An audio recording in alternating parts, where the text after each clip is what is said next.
the rest of the folks that we have to speak on behalf of PEP. Take the message back out to your community, spread the word for PEP, and push the voice of change. Not exchange, but change. Thank you.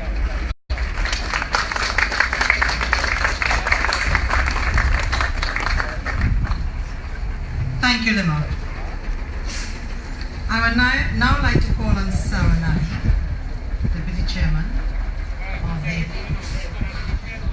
Deputy Political Leader of the Progressive Empowerment Party. Thank you, Janice. Our hard-working PRO. Welcome, Sawa Barataria. I am here to give you the biggest trade secret of politics. Yes, politics have secrets, surprise, surprise. And that trade secret is your vote is your power. Your vote is your power. Your power is in your vote. Don't let anybody else ever tell you anything else otherwise. If anybody else ever came on a civic or political platform, any leadership platform, and ever not have you leaving your seat feeling empowered, feeling in control, feeling that you are a part in the running and the governing and the leadership of your life, then we have a problem. That's why I am here today, because a young person in her 30s who feels that instead of having to pursue a comfortable living, in a home, being married, making her 2.4 average children, sending them to school, all that. Instead of choosing that route, I stuck a pin in that. Because I cannot bring children into this world in good conscience because I can't afford to raise them properly. I know what it's like from Standard Tree to be traveling, because I used to travel to primary school and I used to have to walk Boundary Road to the bus route because we couldn't afford transport. So my father would go to work and my sister and we would walk and we would travel, right? Now, forgetting the unnecessary amount and the heavy book bag issue, right? Forgetting that, putting that aside, because that was a major issue. You get scoliosis. I got scoliosis because of my book bag. So I can tell you, I don't see what was the problem in our locker, in our timetable, in our schedule, and far less now, because now you have more lessons just to keep up. You have more books, you have new ways to try and teach. But forget. That's not why we're here. We're here because of that. We're here because of 6th Street. We're here because of 7th Street. We're here because of non-binaries across there. We're here because when you walk somewhere, it's lucky if the drain not smelling. You're lucky. You're lucky if you feel that your children could go George's ground and come back home. You're lucky that you don't hear gunshots in the night. And the thing is that if I had, probably after high school, bus out of here, you understand, and be an immigrant somewhere else, I probably would have worked for minimum wage, but I would have had and this is what I've seen from my family, who did choose that, who chose not to stay here and invest in their country. They have their house, they have their waste disposal system, they have functioning schools. I'll raise my voice. I don't like to raise my voice. I think I know that. If I believe that, yeah. They have that, and we don't have that. Why? You could tell me why? It's the same people, it's the same citizens. The ones who come here, they go across there, they work at 2.4 jobs. People here working 2-3 jobs, and they still can't fill their pantry with groceries. How does that make sense? But bringing it home to Sawa Barataria, when I say your vote is your power, in this area here, we know the problems. And if you don't know the problems, well, for me, the garbage, roadway, definitely. You can't take a chance and say, all right, whether it's raining or not, it's like it's safe to park your car there, because you can't see if your wheels will go inside and drain. You don't know where the pavement is. Somebody, when they came to do our site visit, because people that were parked because they're not controlled, they hit in the vehicle nearly got on the curb on the same street. Why is that? I have a 6-inch pothole by a T-Road junction, right? That every morning from 6 o'clock in the morning to 8:30 in the morning, all 4 roadways have to stop to maneuver themselves around that pothole. When we asked, we write to the corporation, we asked, who in charge of this? It took them 9 months, no less than 9 months, for them to throw some gravel to put half of it. So it's now 2.5 inches really. And you know, over time, it gets wider and it gets wider and it gets wider. It don't make sense to me. It don't make sense to me that somebody who got and took opportunities in life, got an education, took the lessons, made a living, got a job, the employment sector went haywire. Your spending power get haywire. Your cost of living get haywire. And guess what? Because of that, your local government budget keeps getting cut. And that's what happens at the beginning, at the end of every September.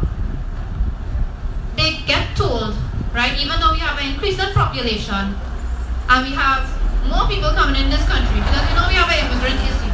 Some of Barataria, you know we full of them, right? You're saying we have less money to budget, to allocate for the drains and the road. How that making sense?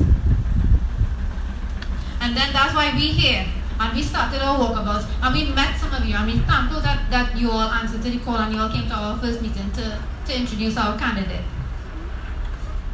And the thing about Christoph is that he is someone born and bred in this area, and he sold Barataria as a wonderful, beautiful place to live. We've known him for over a year, since the introduction to PEP, and he came there, set on fire, saying, you know what, the youths in this place, you understand, beautiful people. The families in this place, beautiful people. You just know what, it just have nobody listening to them, giving them opportunities, giving them hope, giving them a chance. And then what we knew from him is that he would have, he's part of a lot of volunteer programs, right, where he tries to work with the youth, and he tries to, I keep blushing here, right, and he works with Carol down in the promenade there in Sawa, and he brought the homelessness issue to all class, and he educated us along the way, and now we hear about by-election. Now mind you can think about, if it is that you really care about systems, how your citizens, how could a system be that you have to wait for the passing of a person and a certain time have to pass? So nobody has been represented here for the past 3 months. How that making sense? That making any sense at all? And then they want to tell you, you know, to vote for change, you know, you just switch from one or the other. No, it don't work so. That's why I'm here. Because it did not make sense to me, and this is where the Progressive Empowerment Party engineered itself and pulled itself together. We are just a group of people, right, young and old, but all of us are just willing and fed up, like you. I know we have the football competing, and I know we have the victimization. We know, you understand? We're looking forward.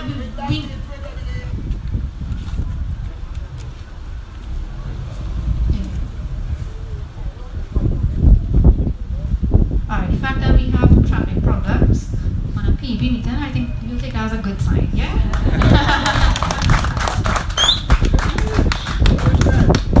Right?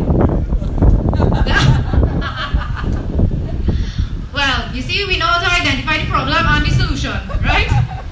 And actually, yes, that's what the Progressive Empowerment Party is about. And we know that we need change. That was the solution.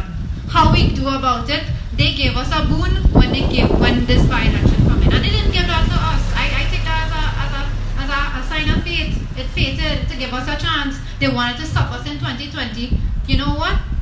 They couldn't help it, because now they need to call a by-election. And now the Progressive Empowerment Party has 2 candidates, one for Belmont East, and we are the only party. Well, you know what? Team Orange is the third party without a doubt, and even Guardian had to say that. And you can't ask for better than that. So all we ask is that when you see us around, you lend us an ear. When you listen to Christoph, you will understand why I say that it will be a vote for change.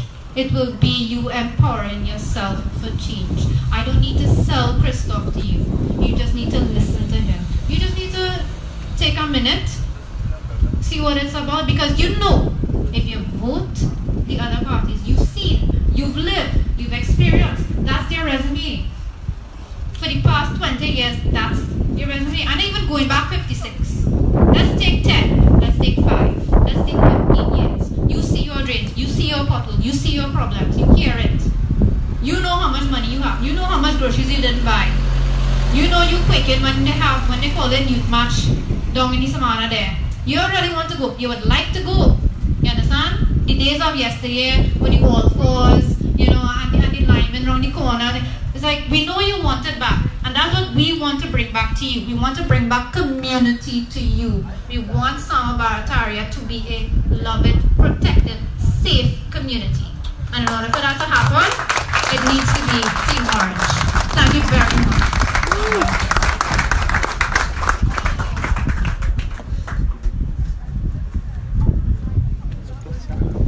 Thank you, Sarah.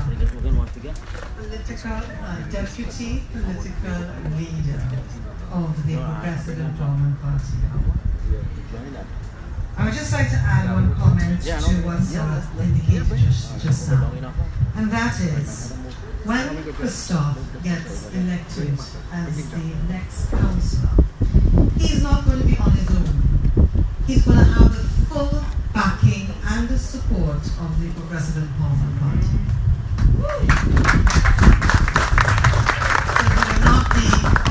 His own. I would now like to call Felicia Holder, Belmont East representative for the upcoming local government elections started for July 16, 2018.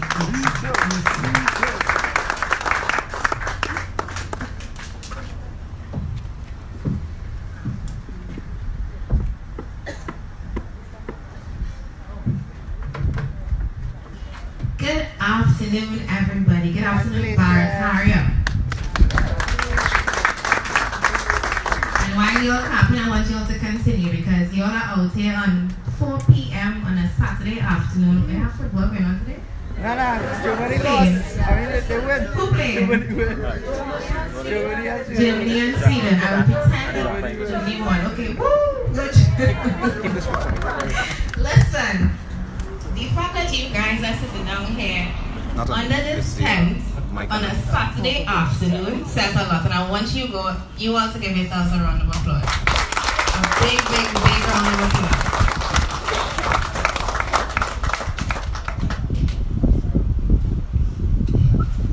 I did this last week in Belmont East where we launched our candidates, myself and Christoph Samlan, and I'm here today to endorse him.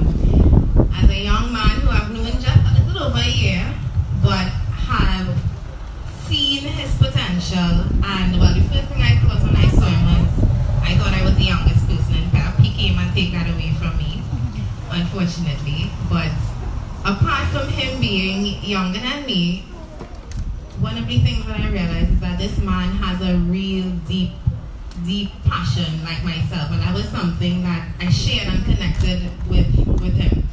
And I first saw it actually when we had that our barbecue last year, and we wanted to donate 100 of those to the homeless. And Christoph was one of the persons who went down, and I actually saw him mingling, interacting with the homeless people. And he came back and he did this really nice post and spoke about it, and I realized that, you know, he's a man who cares for the people, he loves the people, and what better you could want from a candidate than somebody who cares, has a passion for what they're doing. So before I even get into endorsing him, let's just give Christoph a round of applause, because as a young man to have in politics.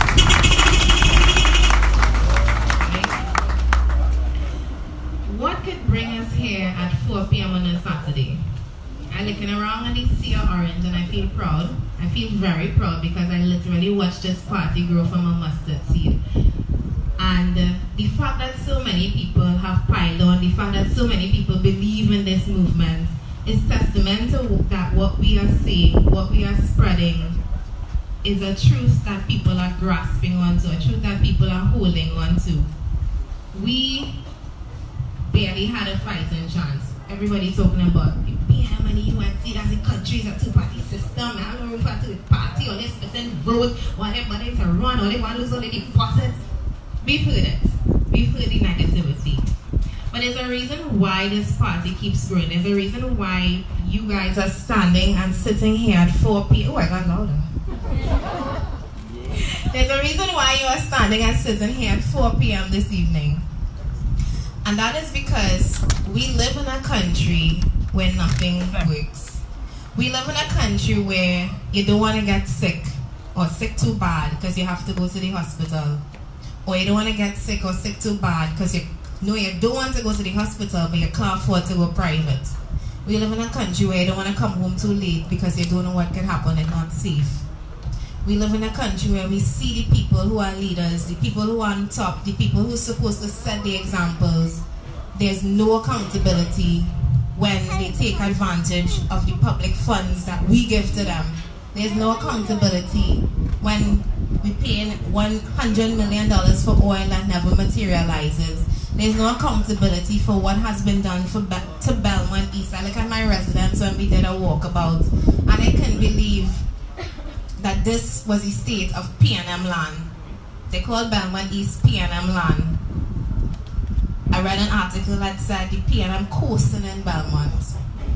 They coast. They didn't even have to try. Actually, the only reason they started a campaign was because they heard a third force was there. Yeah. They weren't even trying.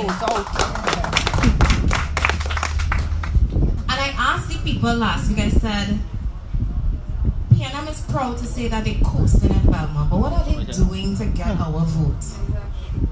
We sit down in this audience here today with the PNM as the ruling party and the party that is in government right now. And I listened to my opponent say that it's time for change.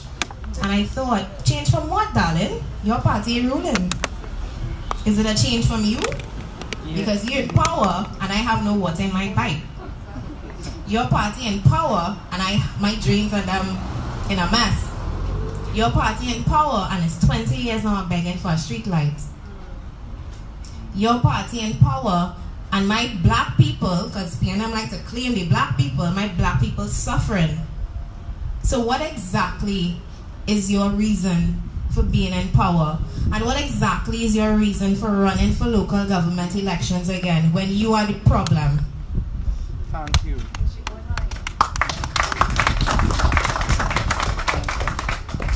I want to challenge, and I probably shouldn't say it here, but I would really like to debate my two opponents because I really want them to explain to me why after 56 years, why after both of them had their turns, that my country is still in a mess like this. I want them to answer me why putting a new body, because they're the new young fresh faces, you know, the new face of the PNM and the new face of the UNC, why do they think that putting a nice fresh body on an old engine going to make any sense? Yeah, maybe I don't No, but really, someone asked me if I had on an interview this week if I would tell people not to vote for them. It's not, I have nothing against young women. I have nothing against them. And I applaud anybody who wants to stand up and think that they can make a difference for their country. But I do not understand and I cannot support putting new faces on the same muck that we have sitting down there in Parliament called the opposition and the present government. I can't support it. We're here today because the PEP is a party that, when I say we care for the people, I got involved because I personally had my own fears. Sarah Nabi said she doesn't know if she wants to have kids as a young woman.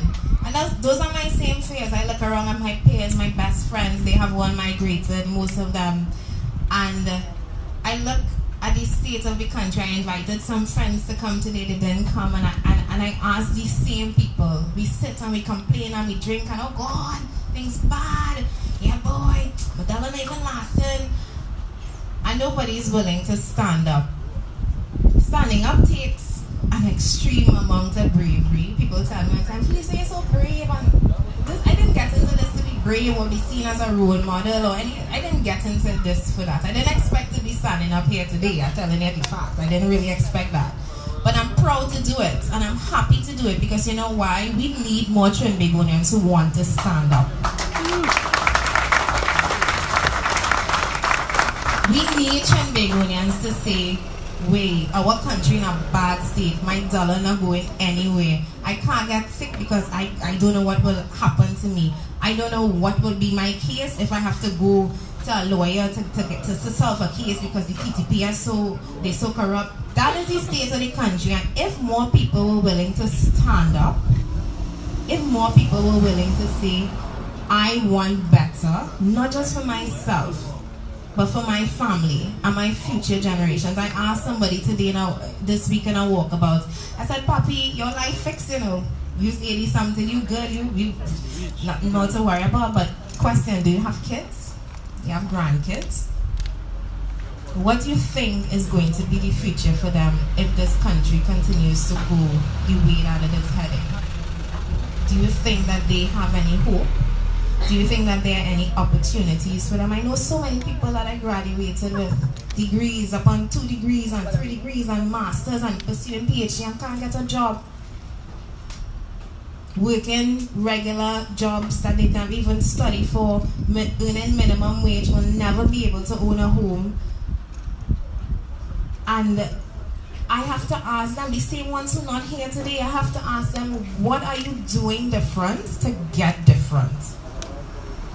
The onus is on all of us. We're here today because and I've seen everybody in a sea of orange, even if you're not in orange, the fact that you're here today means that you are willing to take some level of responsibility for your own life, for your democracy. I say the power is in your hands. Local government elections, people barely even take it on. I know the truth is local, like, yeah, again, 2 hours off for the day, let's go online. People don't take it on. But what I'm encouraging people to do is to look at this upcoming elections as an example setter. When I say an example setter, like the PNM say they're coasting in Belmont, and Barataria is what a swing seat. It could be PNM, it could be UNC. But the truth is, why do any of those two deserve or think that they have your vote? It is time that we say no. Imagine the message that we could send to the opposition and to the government when we say we don't want none of you. Say it again.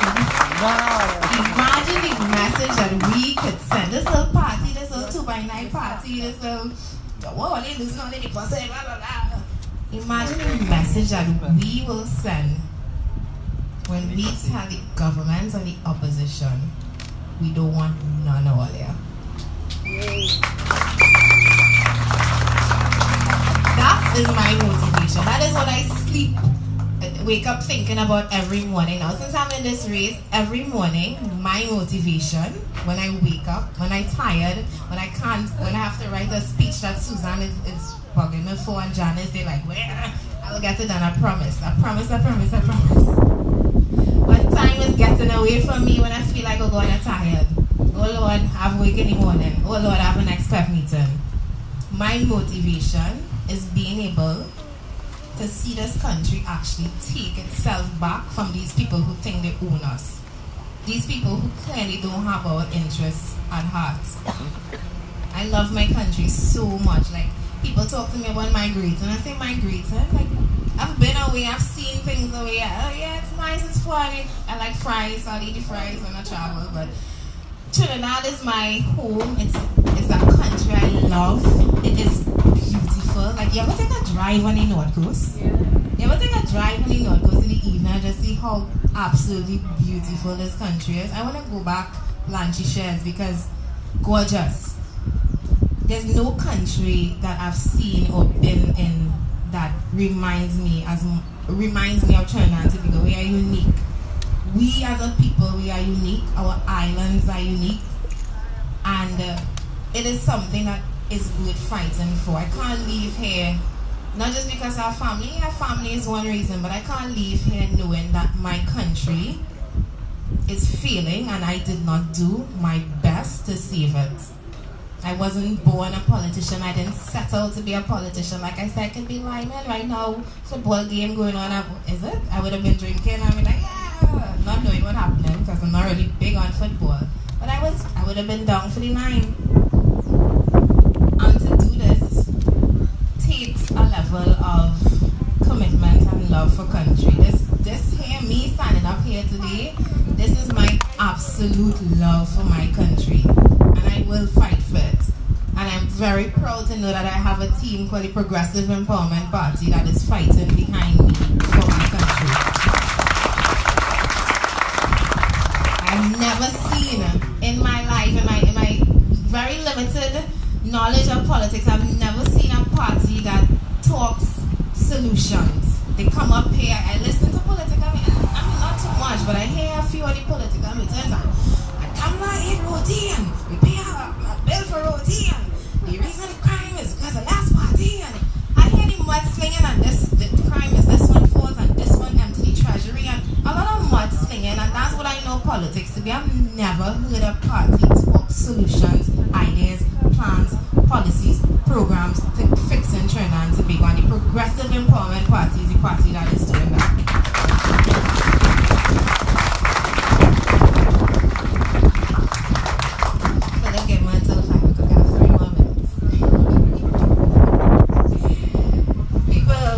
Like I say, I'm here to endorse Christopher because standing behind this party, one of the passionate people, one of the people who is doing all that they can do to save this country. I see Christoph take on some people who I know were his friends, and I had to tell him, I was like, Christoph, like I know this going to be tough. I myself have lost friends doing this.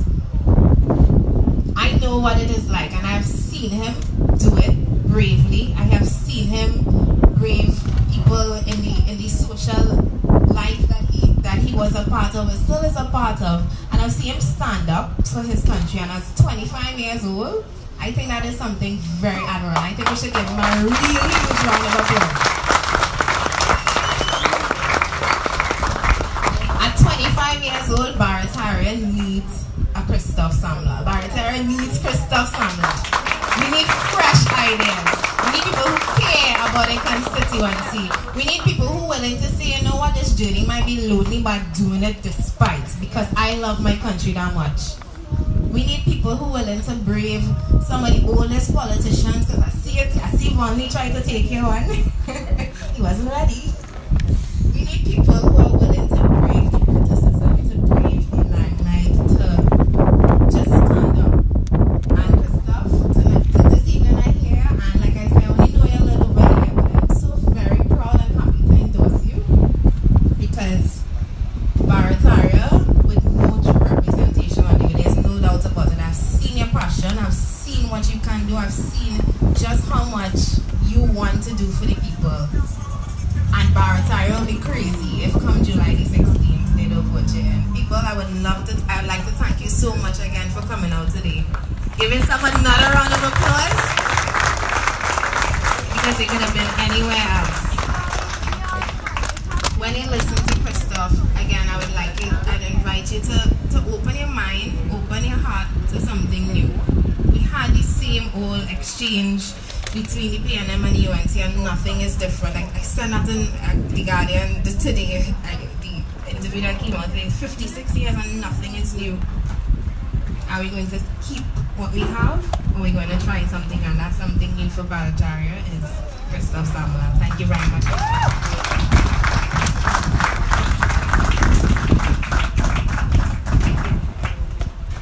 Thank you, Felicia. Just this week, we had an older man come to speak to the crowd, to speak to the executive, right? And he was telling us about some of the issues that go on in local government.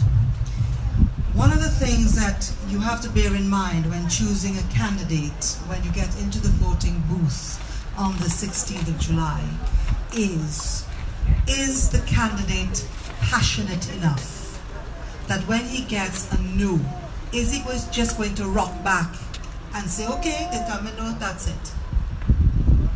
Is he going to be like that? Or is she going to be like that?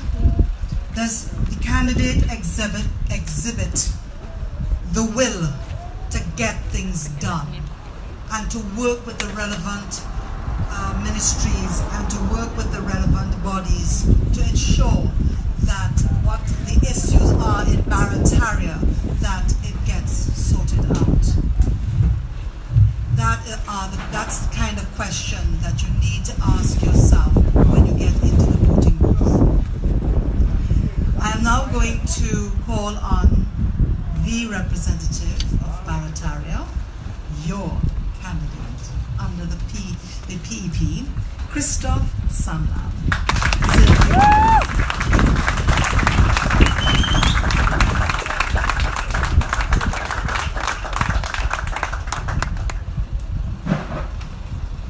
Afternoon, Barataria.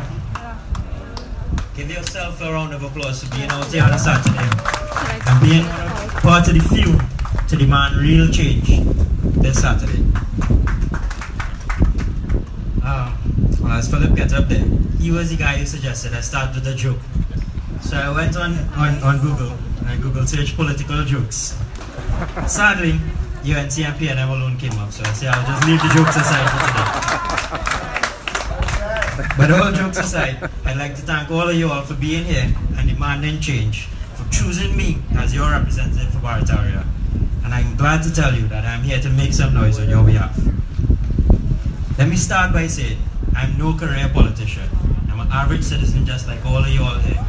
Actually, this entire party was born out of just hard-working patriots, giving their time, their money, their energy to help build this party from the ground up. I was actually there at all the meetings where these 21 policies were discussed and argued and then solidified in this form here.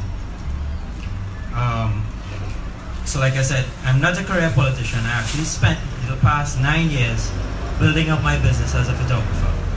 I worked parties, fetes, weddings, carnivals in Trinidad, Jamaica, Barbados. I've seen it all, and my favorite part of the entire thing is meeting people. Getting to know people, getting to understand how their views on life work. And I think that had a big factor in me becoming a politician, as they call me now today. My friends call me Mr. Politician Man. So, I spent all week here figuring out what to come up here and talk to these people at Barataria about. As we walked about during the week, inviting people to this meeting, it was clear the amount of neglect that local government did to this area. From that corner there, we have sidewalks with no manhole covers. To that corner there, we just have no sidewalks. Which corners where there's no street lights. We saw drains where there's no drainage going on, so we just breed in mosquitoes and frogs. And I could go on and on and on about the neglect. But then what would make us different from the UNC and PNM? They come, they tell you, listen, this is what they give you, we want to give all it better. You vote them in, same story. We here with a whole different story. We here because as a party, we have this heartfelt mentality that this entire nation is just a collection of communities. And we would like to build back this nation, one community at a time, starting with Barataria and Bangkok.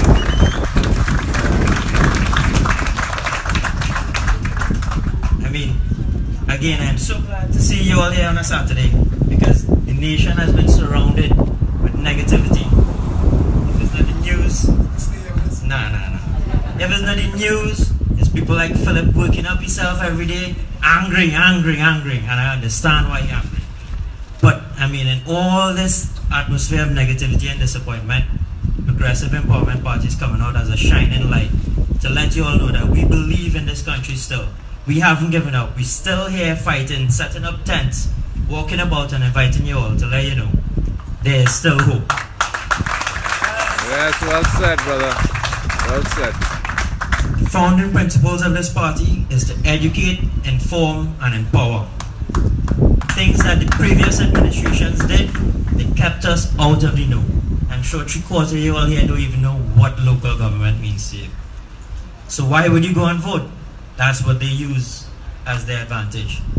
We using that we want to educate you and let you know what your powers are. Let you know what that one little vote on July 16th really means to you for the next 3 years. So, this party hasn't given up hope on you. As I said, we are working on building back a community in Barataria. So our goal right now as part of this campaign, and Sarah touched on it earlier, we want to create a community atmosphere in Barataria. So we are looking to host the same thing she said, all force tournament, come out, try and hang your councillor Jack, you know, take a little bouncy slide and thing with the children, maybe a little pet and zoo, as well as encourage all the local businesses and entrepreneurs to come and showcase their stuff. Because I mean, the multinational companies are just coming and killing out the small man trying to help out. The little parlors who have their little shops, Kiss and Quilo come, nobody coming for the daily bread again. I mean, we could go on and on and on, but like I said, we're trying to keep the message positive. We're trying to encourage people that they could build themselves up and that they have a party behind them trying to help them. I didn't want to spend too long here because I don't want to stand up and talk at you all. I want to be down there, like Com said, meet me outside, let me talk. Let me discuss the problems that affect you all. Let me come up with solutions, and let's start this change that we're really looking for today. I encourage you all as well, don't just take this little 21 policies lightly. This 21 policies is what guides this entire party here. It's what guides every orange jersey you see here today. So read it, question it, ask any one of us anything else you want to know. Make sure you yourself firmly believe in it, and tell me if that's not the country that you want to live in. And on July 16th, come out and demand better. Thank you. Yeah! Well said. Well said. Thank you, Christoph. You know, they say at the end of every tunnel, there is light. The Progressive Empowerment Party is the shining light at the end of the tunnel. So it is something for you to look forward to. I'd like to now call on Robert Amaro to just say a few words for us.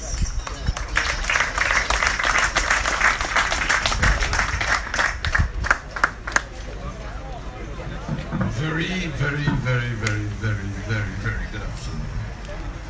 My role today is a very simple one. I am here to lend my support to Christoph. When I looked at the situation and I listened to everyone speak, I was very touched by him making the statement about hope. And let me begin by indicating that a nation that is hopeless is going to end up in peril. And if there is one thing I want to appreciate that Philip has tried to do, is to engender, advocate, enunciate, all the words you could think about, that hope is still alive in Trinidad. In my own incarnation, I have taken part in the politics of this country. I served as a senator some time ago. I see my youngest son in the back there. And I kind of got appointed as a senator. And while I was in the Senate, I had the opportunity to try to make some difference. When I first went in there, I made it absolutely clear I'm towing no party line. I've always been that kind of guy. Those of you who know me, I'm a straight standing guy. I call it as it is. So if Christoph Jack have to get hanged, that is what will happen. Local government gives Christoph an opportunity, gives Felicia a great opportunity. And I want to distinguish why I say great an opportunity. I think Belmont is by far an area that has the capacity for quicker change than Barataria is. Barataria is a very polarized area, whether we like it or not. And I tell you, I'm a straight shooter, so I'm not here to tell you what you maybe want to hear. I have to tell you what I think the obstacles are, and you have to find a way around them. I can't enunciate, I can't show you how to get around it. Because getting around it means touching the hearts and lives and minds of the people of Barataria. And in a polarized society where you have all of this voting for a symbol, we have lost our way. True politics is about representation. When it comes down to the issues, it has to be when you go to that voting booth on the day, you make a determination between the characters or the independents or the political appointed persons who will be able to do the damn job for you. And we know for sure in Belmont, the PNM cannot do it. Cannot do it. We know for sure that the UNC will not be able to do it. And we have a damn good chance of saying that Felicia would are going to do it. My second senses or my third eye or my inner spirit tells me she's going to bring it home one way or the other. In the Barataria position, however, Christophe have a hurdle because he has to deal with what is called past expectations. There's always been some little things that have happened, and I can tell you that because I lived and worked in Barataria for about 20 years. Prior to now, I was called the Toyota man. We had to sell the company because of difficulties that we also engaged at a time in the economics of Trinidad and Tobago when things didn't work right. And instead of frustrating myself, I said, here what? Sell the company back to Toyota. It's a big mistake. I should not have done that. But today, I made a mistake forward faster and I can do something better because in the near future, we're going to have a car on the roads of Trinidad and Tobago called the Ama Future. So that is where I have gone. Created a Chinese company to make my own car for me. So just now we're going to have our own car on the road. That means to say you're not going to buy a Ford or a Honda. You have a chance to buy an Ama just now. And when I look at Christophe, I listened to him today. And I'm impressed with the young man. I don't know the man that long. I cannot put my head on a block for him as I can put for Felicia. But he has my full support in the Barataria area. And anything I can do to help him, he will get it from me. Felicia spoke about bringing the two other candidates to a debate, and I have openly said this, and I don't think they'll pick it up. But you could challenge them. Our radio station M1047 is prepared to open the forum up for Felicia and the other two has-beens to come to try and see if they could outdo her. And I'm telling you, this young woman have drive beyond my imagination. Because when I first met her about a year ago, I asked myself, I said, but Philip, boy, you sure you know what you're doing? But today I want to tell you, I think Philip made the right decision. He put a competent person to do the job. And that is what we need to do in both Barataria and also in Belmont. On a little side note, I'm coming in and I'm worried because somebody tell me my football team lost. And I said, oh God, why? We didn't make it to the 16. But then I sat there and I said, let me check this thing. I was about to pull it up on my little smartphone, and it's Sweden that lost and not Switzerland. So I am relieved. I still have a chance to be able to be in the 16 and put on my Swiss jersey. And it's not because Switzerland have money. It's because I really see the heart in Switzerland like I see the heart in the two candidates in these two areas. And that beats everything. In this particular local government election, the issues has to be faced. And the reality is the reality. Are the roads good? No. Are the drains good? No. Is the pavements in order? No. Is the security services in order? No. Is the health center in order? Maybe. Is the traffic management in Barataria in order? No. Are there problems in Barataria on both sides, including flooding? Yes. Do you see the representative? No. Are you seeing garbage collection happening on a regular basis? Have you seen them institute any kind of thing? I look across the road and I see a gentleman who lives in the house across the road put a nice little basket up on top of his wall to put his rubbish so the dogs don't bite it up. Don't you think that that's something the regional corporation can investigate and build and create and make and install in every single house in this particular area throughout Trinidad and Tobago? Definitely yes. Will it create employment? Yes. But when you have stupid people And Keith Rowley said to him, he said, when you have somebody who know everything about everything and don't do nothing, what has happened? And he's the same damn thing. He know everything about everything and he ain't doing nothing. The man spent $400 million to build some roads. And I went yesterday to Guayco, Tamana. I had a wake-up call because in going there, I don't need to tell you, the roads damn bad. If you go there and you don't know, and you're trying to get into there fast, trouble. You mash up the vehicle. Because the road has whole big, like some of them craters that you'll see all over the place. But what hurt me most was the murder of the man that was living next door to the school. I went yesterday to talk to some little children of Karedi. And these little children, when they were coming to school, had to face this dead man inside of his place. 10 o'clock in the night he gets murdered. 5 o'clock in the morning the body is still there. And between 10 and 5 no police in an area that have only 3 ways to come out and they can't catch the people. Madness. What the hell are you telling me? Madness. How can that ever make sense? And this morning in the papers I'm happy to see that they are making the statement Dylan must go, but Dylan should have gone 2 years ago. Dylan is a boo. Dylan can't fit the shoe. Dylan have no capacity to do anything for you. So it is time for all of us to tell Dylan, go sit on the potty and have a poo. Because let's be realistic.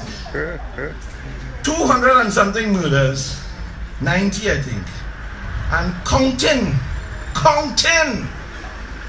And we still have no answers for the problems.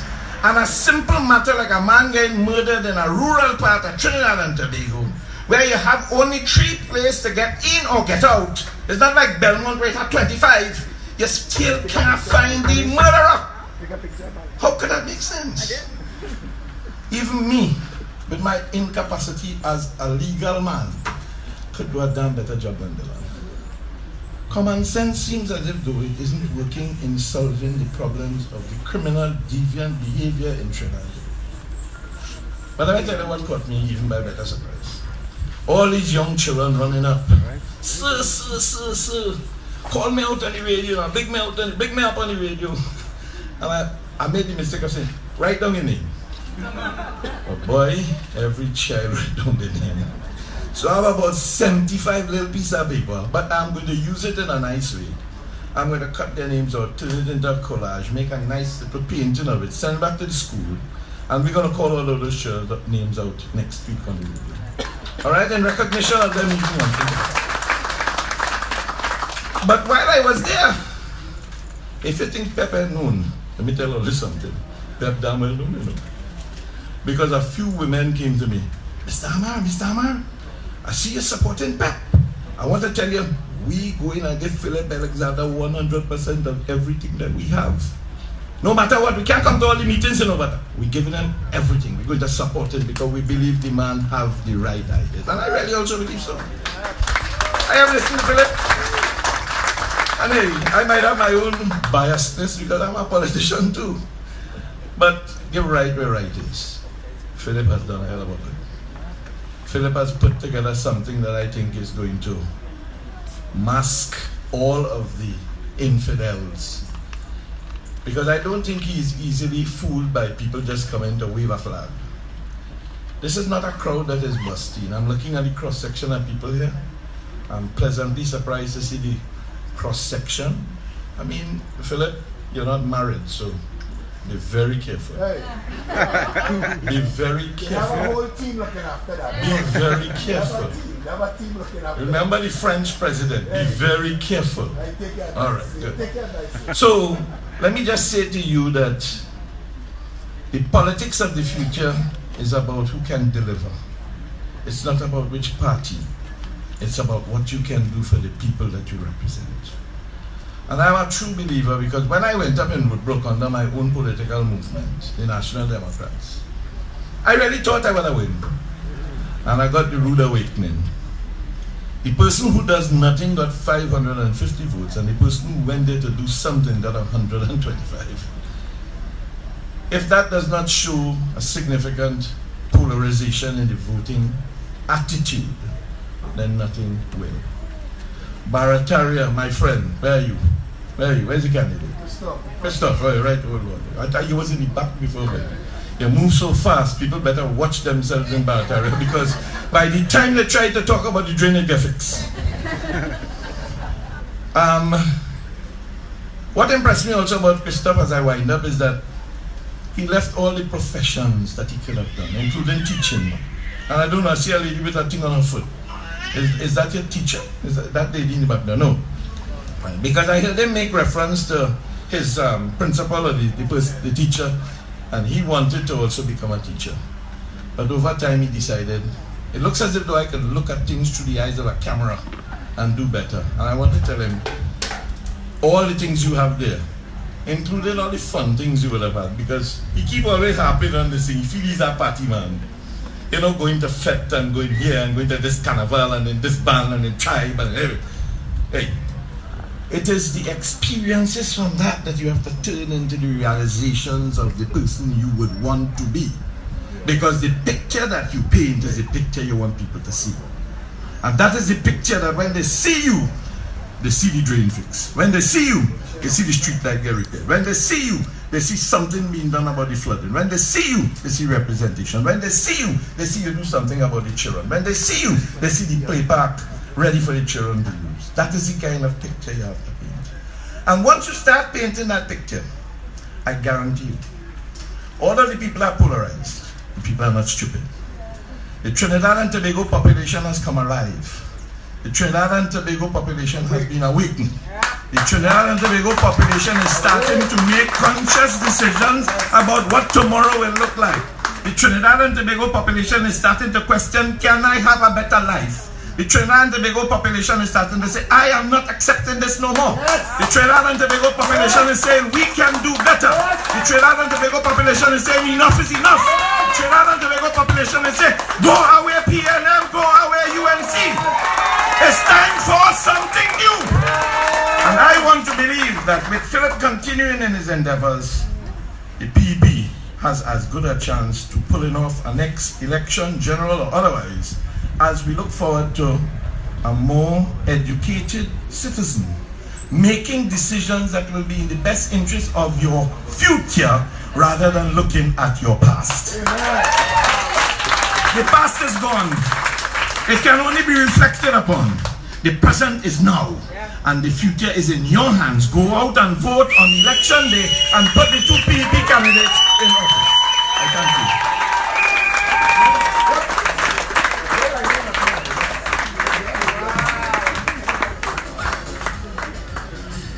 Thank you, Robert Amon. I would now like to invite Ian Griffith to say a few words for us, please.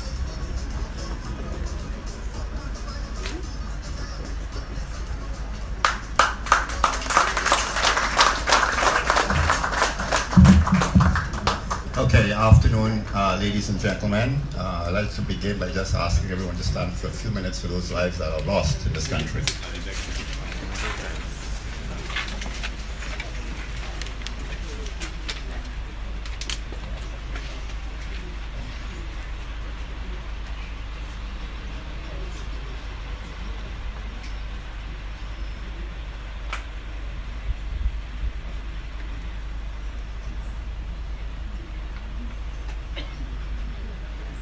Okay, thank you.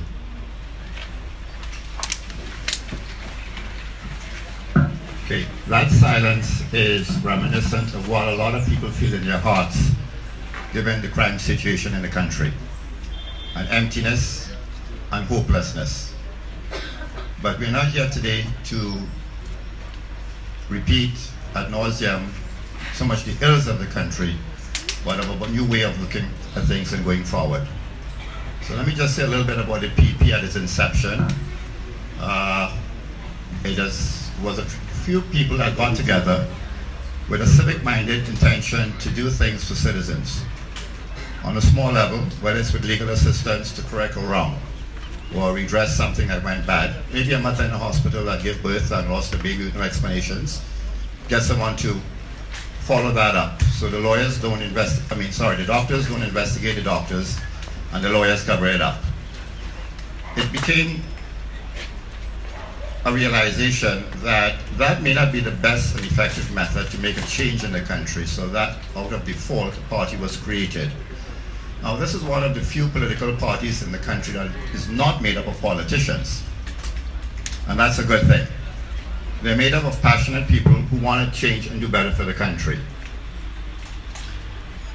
There is a line in a Janet Jackson song that basically says, "What have you done for me lately?" And that's a question I want each one of you to ask yourselves as you contemplate who you want to vote for and why you want to vote. I was in Belmont recently when Felicia was presented as a candidate for Belmont East, and there were 2 R's that kept repeating itself by most of the speakers, and it includes rubbish and rodents. And sitting here this afternoon, I was listening to some of the comments made by the candidate, Christophe, and others, about sidewalks here, sidewalks not there, drains not clean. All right, let's just take off our political allegiance, historical, but it's UNC or PNM, and just let's chat as people.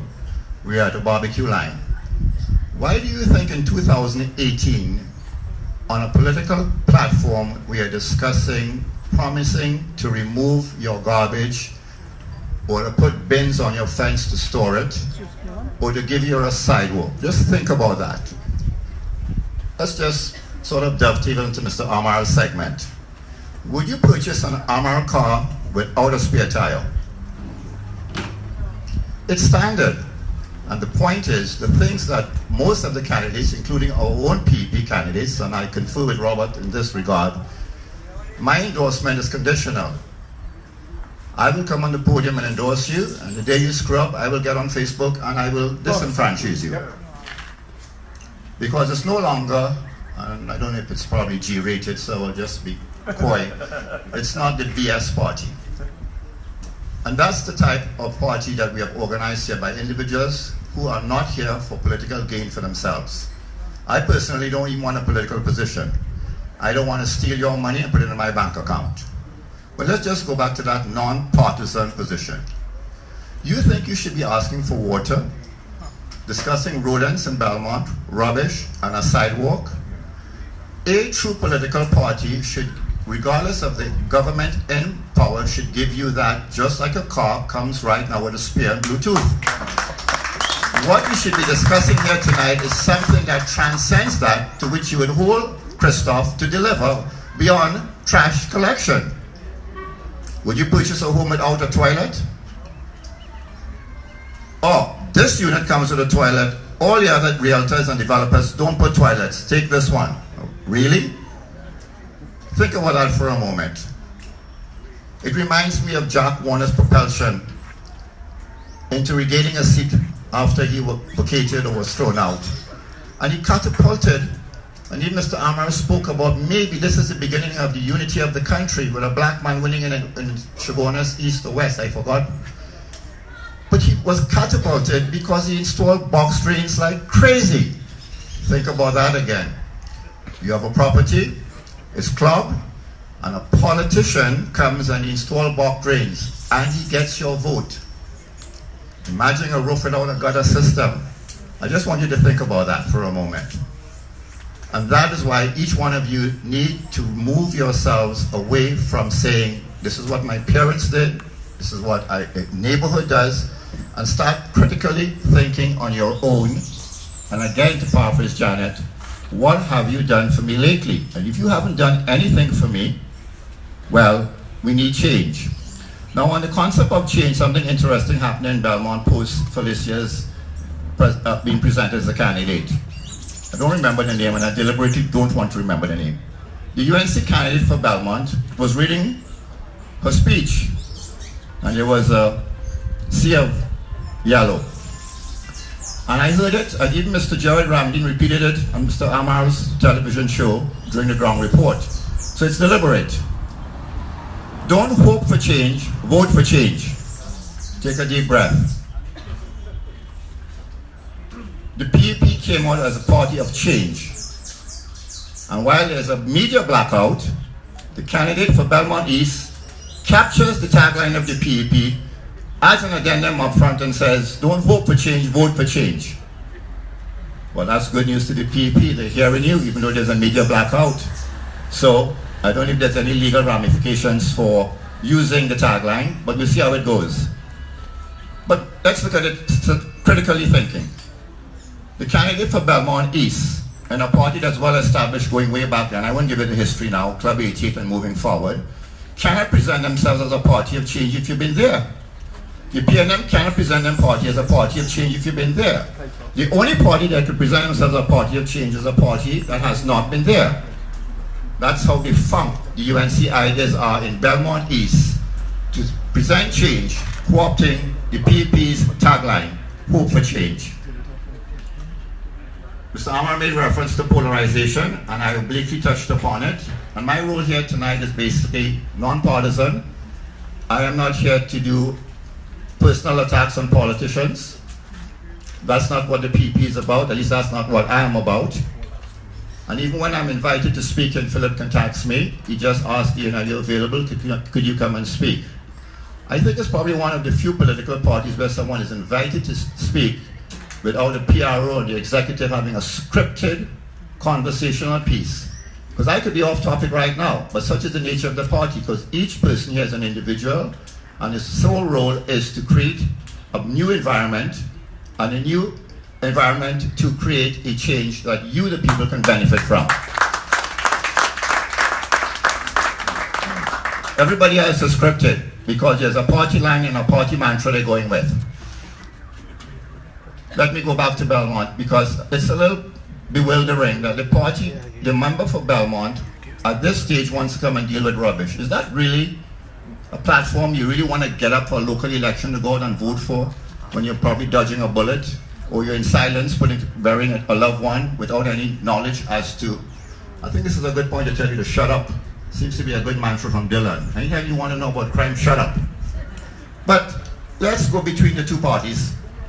There was a gentleman in that party, in the opposite party, that once stood in Parliament and said, shut your stink mouth. And I just want to tell you, neither one of these two entities really are here for you. It's all theatrics and stunts in Parliament. You drive Asian cars, they drive European cars. They have diplomatic passports, they have access to power, they have access to governance. You do not need to be a minister to chief in this country. You just need to be somebody in politics where you can extend favors. So Philip gives me a job as something of something. You know Philip? Ask him to do such and that. So Philip calls Robert because he's in Ministry of Works and they get it done. But I'm not in Parliament. The media's not after me, but I get kickbacks. Of course, when you are a politician, that's when you do really well. Again, think critically of your situation you are in today. Think of the kind of country you would like. Think of those that are BSing you. Think of the policies and programs that have been delivered to you. And while I've heard the PEP candidates advocate about correcting some of the ills, water and trash, that is not the standard to hold them to. You have to hold them to a higher standard. That cannot be the reason for them offering up themselves to get rid of your trash. Where I live, I closed down a Labas on my own, with a neighbor, by attending statutory meetings, and my MP couldn't do it. You need to hold this young lady and this young man to deliver much beyond trash collection, a representation, to go in there and not be co-opted and be silenced by the CEO or the other councillors not to represent you. And if he's stymied or she is stymied, she has an obligation to get back to the public and say, you appointed me, you elected me, I am in there, and this one is stifling me, and that one is stifling me. And put them on blast. So therefore, you do not seem to be co-opted and ineffective, just like all the others before you. And that would be a change in itself.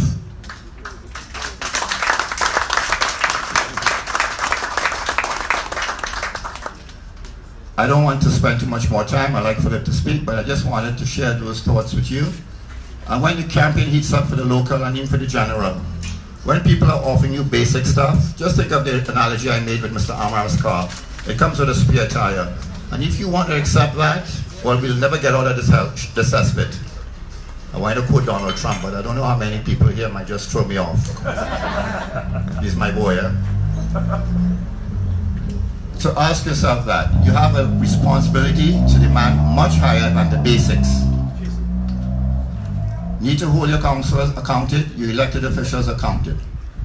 And I would just reiterate one of the founding principles of the PEP party. And you don't need constitutional change to do it. I think it will be something internally addressed with by the executive, that if you vote for these two persons and they're ineffective, they will not be removed at the next local election. They will be moved immediately by fiat, by internal vote. That's the kind of party that you have. Thank you, ladies and gentlemen.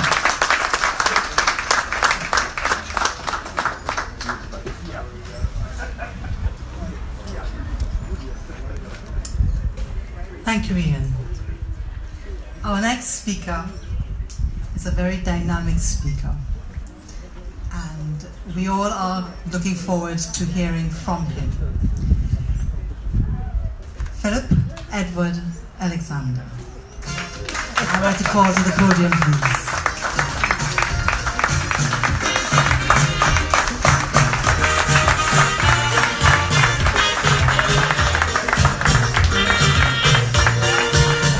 Mr. DJ, turn that up.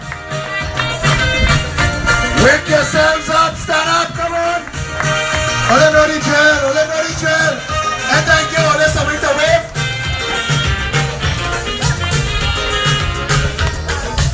Your phone will decide. You can stand up. You have full permission. Your phone will decide. You have full permission. Your phone can protect our country's state. Tell them there is a police around. Before it's late. If it is not who you're voting, then we are not out. When you're voting, vote them out. Vote them out. If it is the proven, to the way you're voting, pull them out. When you're voting, vote them out. Vote them out. If it is the time is now, that change will come about. Just as how you vote them in, vote them out. Register and vote them out. If they don't see, vote them out. Stick your finger and vote them out. Show them no mercy, vote them out. Put them up with total skull and honor the state. Let's put our country together again. Put them out of power, dominate the reign. Let's put our country together again. Thank you, Mr. DJ. Thank you, Mr. DJ. Have your seat. Give yourself a round of applause. Like all the speakers have said so far today, what you are doing, not just us, we have a job to do. We've undertaken a role. But what you are doing is democracy in action. What you are doing is sending a message to all of those who thought they control the politics and the government of Trinidad and Tobago, that the people of Trinidad and Tobago understand their power and they're no longer interested in politics as usual. You're not interested. Robert said change must come. Change must come. Ian tell you, this is the party of pure democracy. We trip over ourselves to give you as much of a say as possible. Before they came here today, the entire executive of this party was at a meeting 10:30 this morning, dotting I's and crossing T's to make sure that when we get here this afternoon, we represent ourselves, our party, and you. That's the mission. That's the mission. When people speak at a meeting,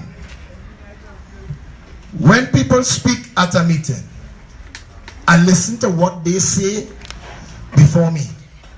So I know where we at. Ian tells you. I mean, we made a joke the other day. Somebody asked me, do you write down what you're going to say before you speak? I said, no, I like to be just as surprised as everybody else what coming out my mouth. Last night we did a live video on social media for 4 hours. And in that 4 hours, we sold 1,000 tickets at $60 each for a curry queue.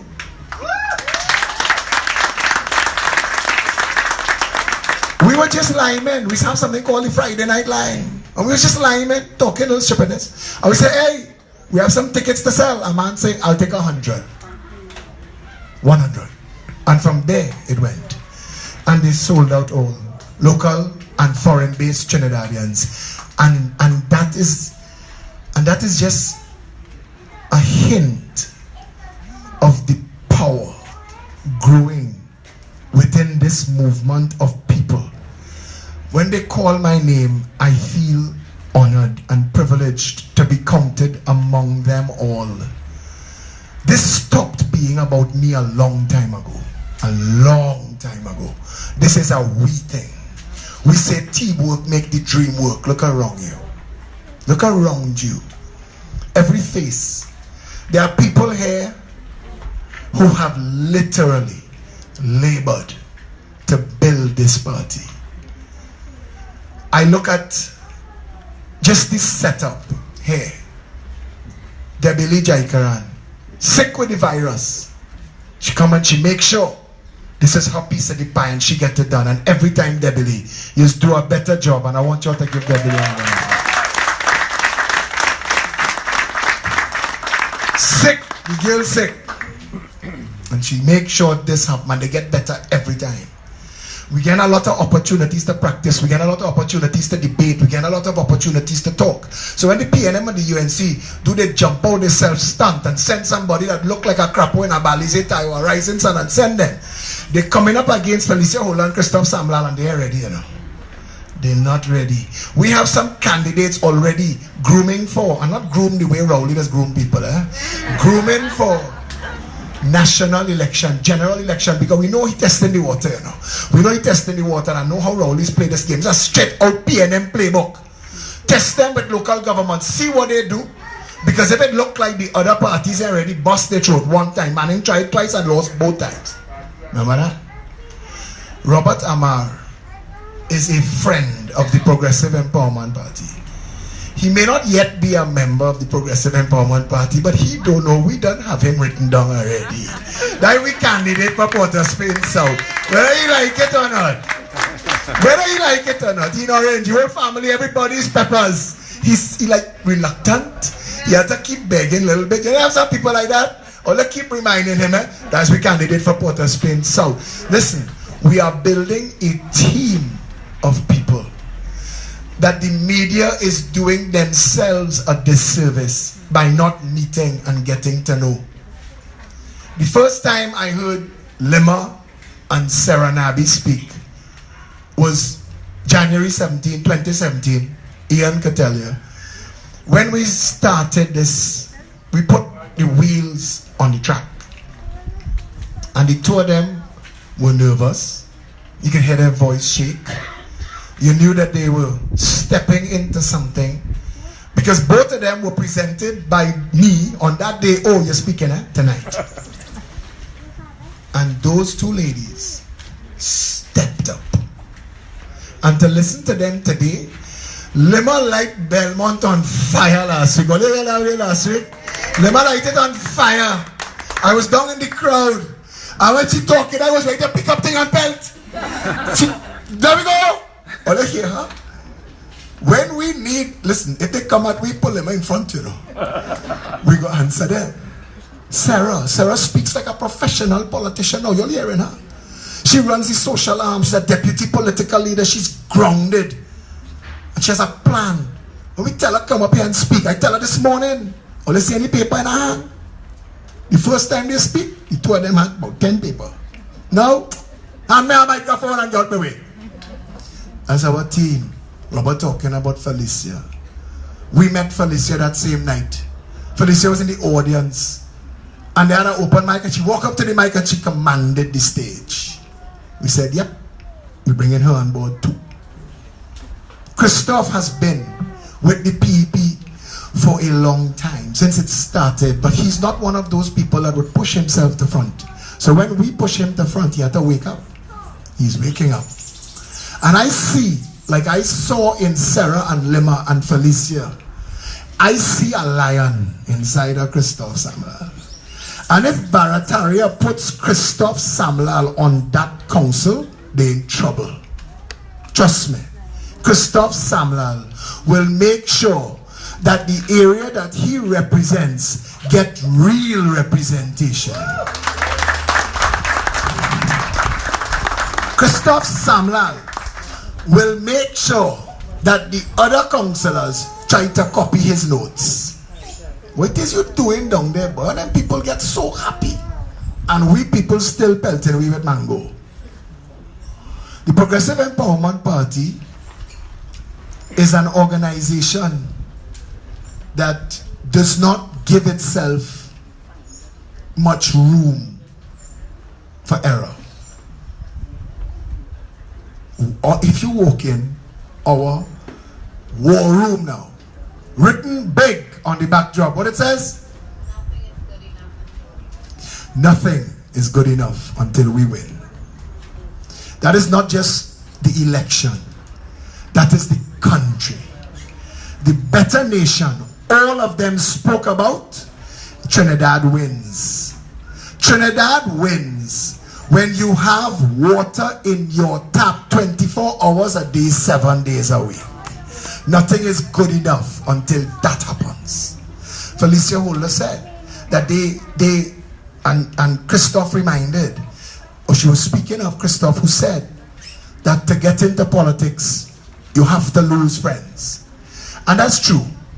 To get into politics at this level, you have to be willing to walk away from people who, even people that you're related to, when you realize they're in wrongdoing. You have to step back from that. But what they forgot to mention was that you lose some friends, but you gain a massive family.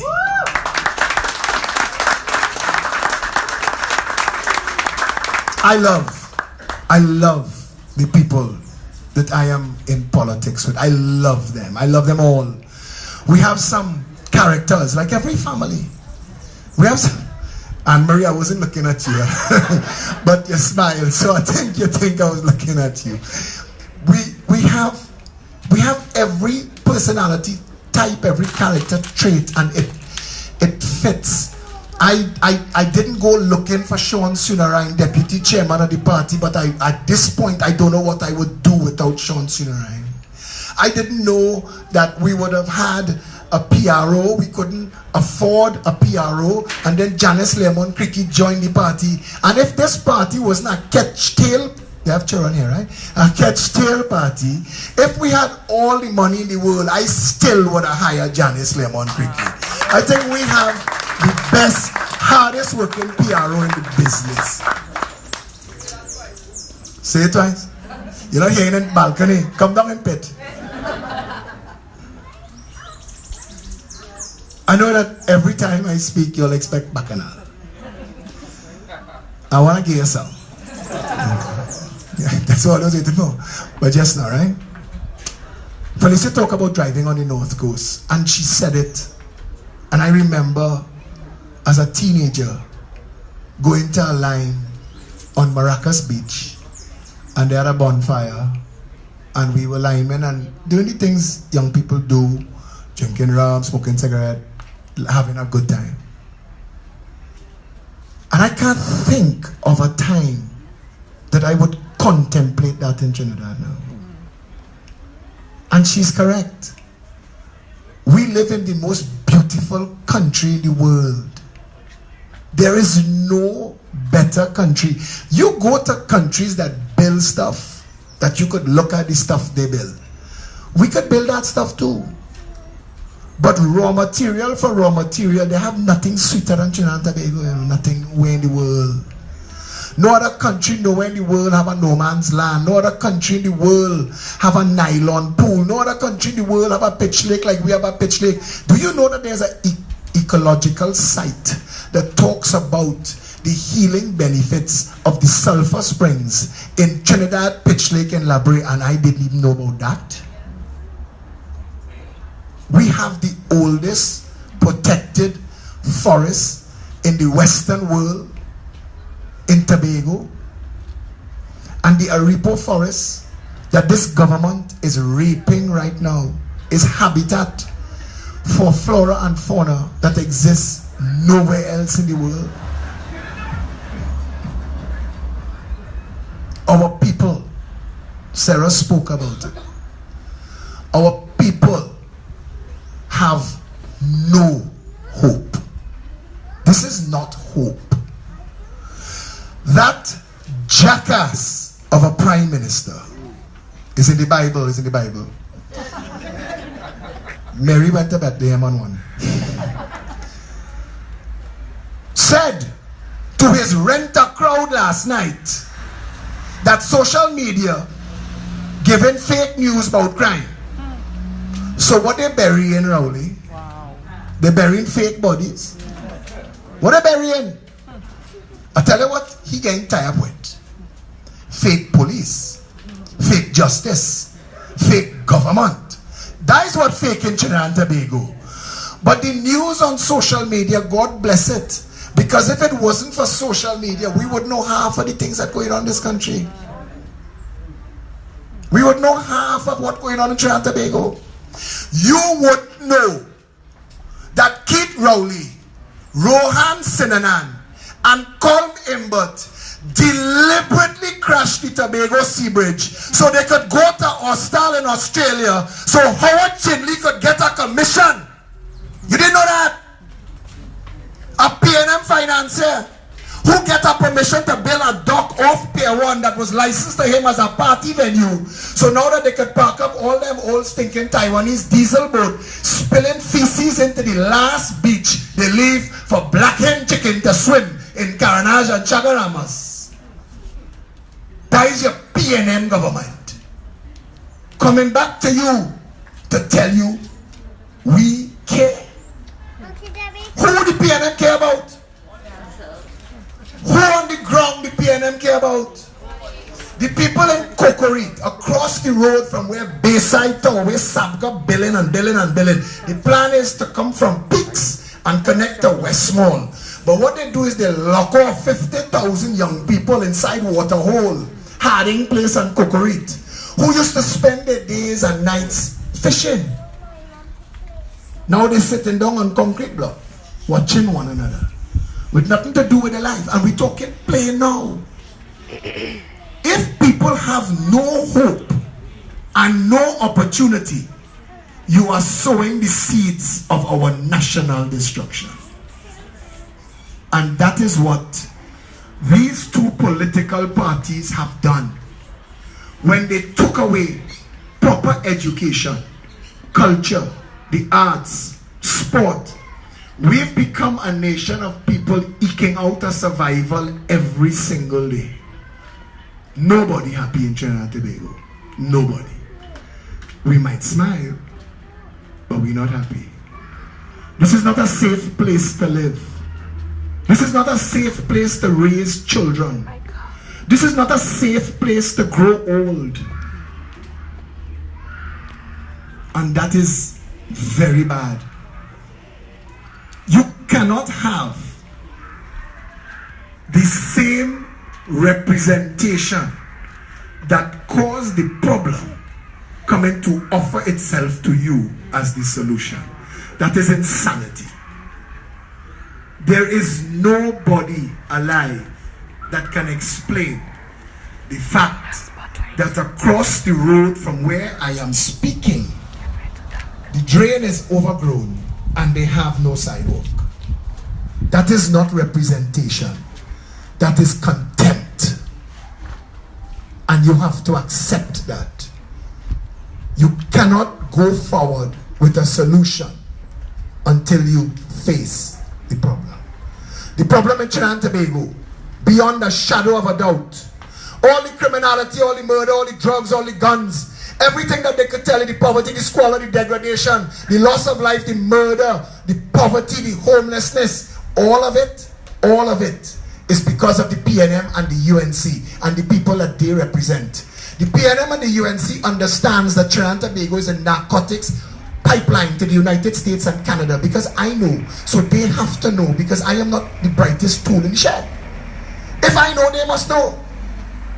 And if I know and I know the solution, and if I tell you that the solution sits down on the Minister of National Security desk, if the maritime security wall that you hear the Progressive Empowerment Party, because we are the only party that talk about this, and we didn't make it up. This in national security since Patrick Manning was buying blimps. And when we explain to people that you secure the border so nothing could be smuggled, they don't understand that. The other day I shared a video. A boat was motoring up to New York City, and after they gave him 2 warnings, the 3 fast interceptor boats and the 2 helicopters that show up on him, the first boat rammed him. So even if your radio wasn't working and you was asleep, you're awake now. The first boat crashed straight into him, Coast Guard. Stop him dead in the water. They board him. That's how you do it. This is a country where the Prime Minister could tell you that there are 30,000 illegal guns in the country. Tell you that a year ago, they've done nothing to stop the flow of guns. We see, because a police jeep gets stranded on a beach.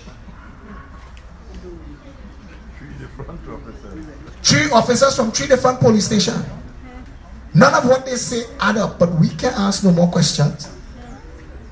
Because there are lawyers in this country whose job it is now to silence the last line of defense, which is us, the people. Because the government is involved in criminal activity. The government is criminally facilitating crime in this country.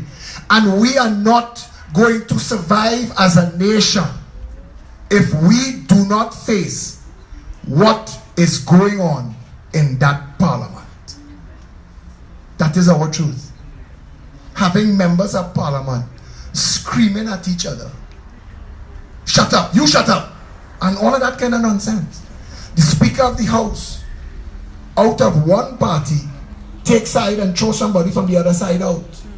The country has gotten to a point where nothing works. And it was nothing was working in licensing office, and nothing was working in legal affairs, and nothing was working in passport office, and nothing was working in Ministry of Education, nothing was working in WASA, nothing working in Tongue and Country, nothing working anywhere, public health, nothing working General Hospital, nothing working Mount 2.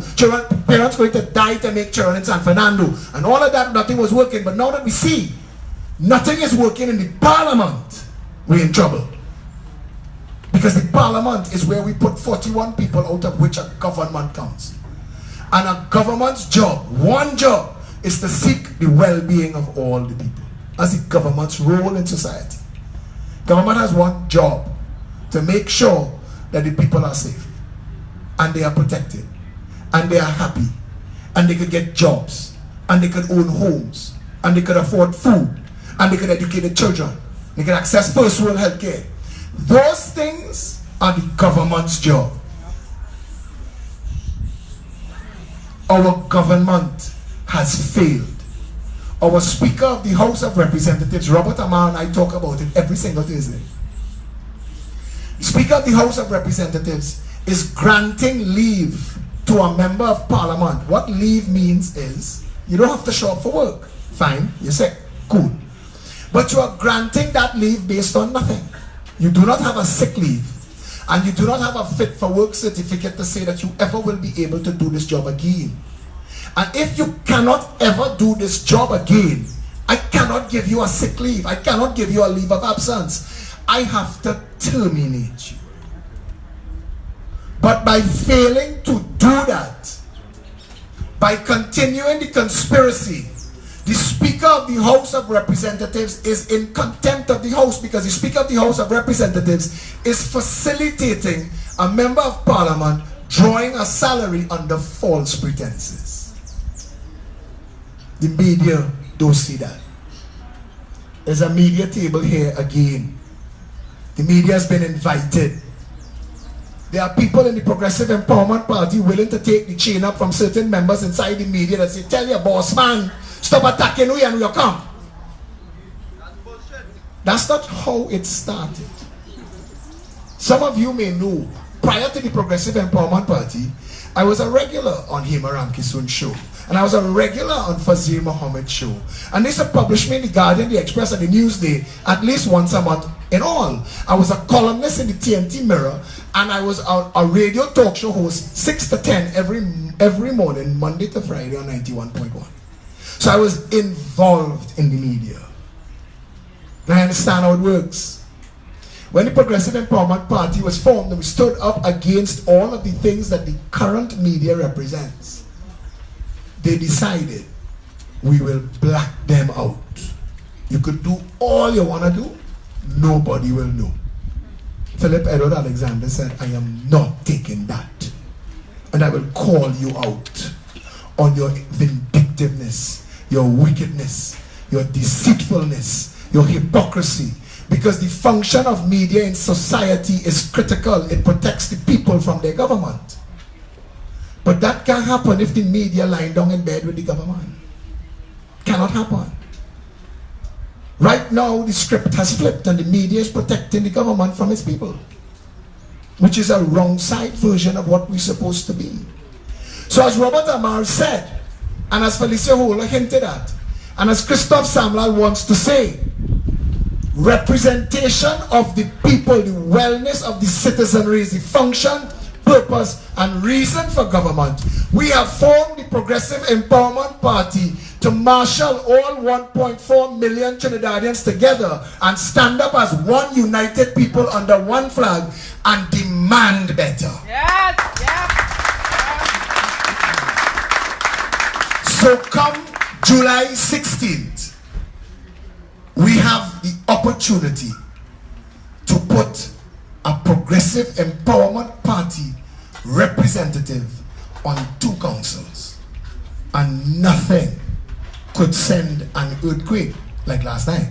Nothing could send an earthquake through this country like the media that trying to hide us on election night when we pack up down on Stanmore Avenue, because that's where we're going to be, eh? And I don't think we could serve beers, but if you walk with your cooler, we're going to share what you're drinking. And they will have a board, and Tony Defoe and Janice Lemon Cricky and the rest of the media team will be controlling it. But the media will have to be announcing in Poland Division 1, PNM 17, UNC 3, PEP 912.